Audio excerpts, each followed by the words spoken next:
الناس إن وعد الله حق فلا تغرنكم الحياة الدنيا ولا يغرنكم بالله الغرور. ای خلکو د الله وعده په باوري ډول برحقه ده. له دې عمله د دنیا ژوند تاسې ونه غولوي او نه د هغه لوی غولونکی یعنی شیطان تاسې د الله په باب غولوي.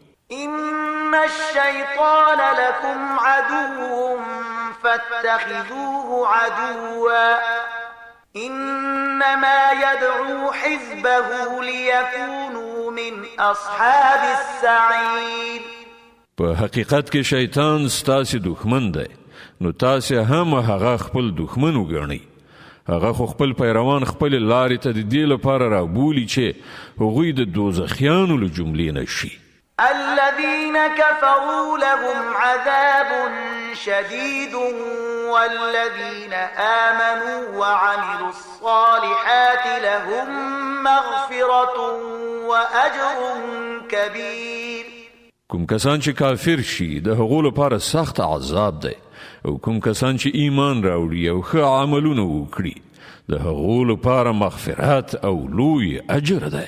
أفمن زين له سوء عمله فرآه حسنا فإن الله يضل من يشاء ويهدي من يشاء فلا تذهب نفسك عليهم حسرات إن الله عليم بما يصنعون. خانو څه مقام دی د هغه چا د ګمراهۍ چې د هغه لپاره د هغه ناوړه عمل ښایسته کړی شوی وي او هغه یې ښه ګڼي. حقیقت دا دی چې د الله چاته خوښه شي په ګمراهۍ کې اچوي او چاته چې خوښه شي سمه لاره ورښیي. نو ای پیغمبره ته خپل ځان د هغو خلکو په خاطر په غم او افسوس کې خامخا مه ویلې کوه. څه چې دوی کوي الله ورباندې ښه پوهیږي. والله الذي أرسل الرياح فتثير سحابا فسقناه إلى بلد ميت فأحيينا به الأرض بعد موتها كذلك النشور.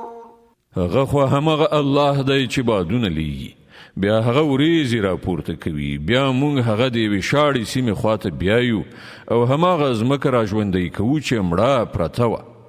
د مړو شوو انسانانو ژوندي کېدل به هم په همدغه شان وي. من كان يريد العزة فلله العزة جميعا إليه يصعد الكلم الطيب والعمل الصالح يرفعه والذين يمكرون السيئات لهم عذاب شديد ومكر أولئك هو يبور.